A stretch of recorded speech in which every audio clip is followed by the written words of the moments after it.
At olur da depmez mi, yar olur da öpmez mi? Yarın öptüğü yerde kırmızı güller bitmez mi? Ha benim hacı yarim, başımın tacı yarim. Eller ne derse desin, sen benimsin ben senin. Kavak senden uzun yok, dallarında üzüm yok. Gözün değil sözündür, oğlan beni bekleden. Elman attım denize, geliyor yüze yüze.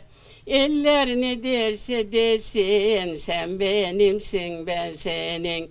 Eller ne derse desin, sen benimsin ben senin. Yoldan geçen hayolan, gel beriye beriye. Kesenden lira bırak, liranı bırakmazsan, geç yolundan git oğlan. Aman mor koyun neler gelir, aman dağları deler gelir, aman dağları deler gelir, aman hakiyetli yar ise, aman uykuyu böler gelir, haydi de uykuyu böler gelir, nesine de aslan yarim nesine, aman ben de yandım o yarim gül nefesine.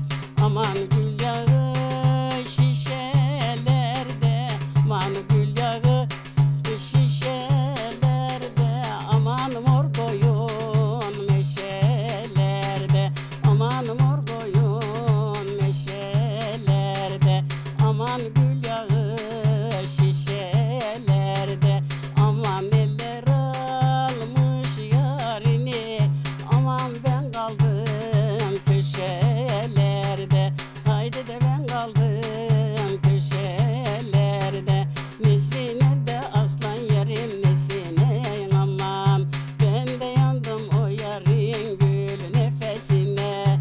Yanı yancıklı gelin de bolu boncuklu gelin, dayından sırrını yanı yancıklı gelin de bolu boncuklu gelin, dayınan sırrını deme şişe bacaklı gelin. Yanı yancıklı gelin de bolu boncuklu gelin, kocan sırrını dışa deme baston